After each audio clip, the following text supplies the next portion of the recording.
आ गए इस्लाम का नाम बेचने के लिए। वो जनाब एक इस्लामी पॉइंट ऑफ व्यू से आ गए, उन्होंने कहा जनाब हम तो जो कर रहे हैं वो अल्लाह को राज़ी करने के लिए कर रहे हैं। और इसहाक डार साहब ने कहा जी कि उम्मीद है जल्द पाकिस्तान जो है वो फ़लस्तीन में अपनी फ़ौज भेजेगा। भाई फ़ौज वहाँ कोई लड़ाई लगी हुई है? या तो आपने देखा ना फ़ौज कैसे जाती है, इसको ज़रा सिंप्लीफाई करें। इसहाक डार कह रहा है कि पाकिस्तान अपनी फ़ौज भेज रहा है कहाँ पे? फ़लस्तीन में। क्या हम इसराइल से जंग करने जा रहे हैं? नहीं। तो फिर किससे लड़ना है? भाई फ़ौज का काम तो लड़ाई करना है ना।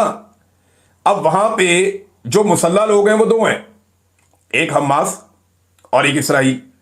तो पाकिस्तानी फ़ौज वहाँ पे जाके इसराइल से लड़ेगी या हमास से लड़ेगी? सवाल ये है।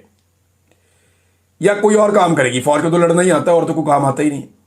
फौज नहीं भेजनी डार साहब, उधर इमदादी कारकुन भेजने हैं, उधर डॉक्टर भेजने हैं, उधर इंजीनियर भेजने हैं, उधर ऐसे लोग भेजने हैं जो जाके तामीरें नो करें, उधर ऐसे लोग भेजने हैं जो जाके फलस्तीनियों को संभालें।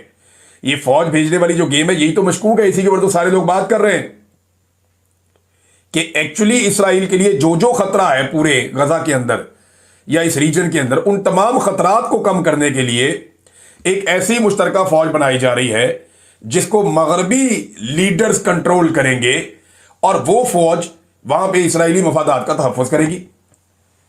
यानी बज़ाहिर ऐसे दिखाई दे रहा है ना, या तो फिर आपकी इसराइल के साथ लड़ाई है तो खुलकर आप बोले कि लड़ाई है जनाब। लेकिन डोनाल्ड ट्रंप जो है वो इसराइल के बहुत बड़े हमायती हैं। Donald Trump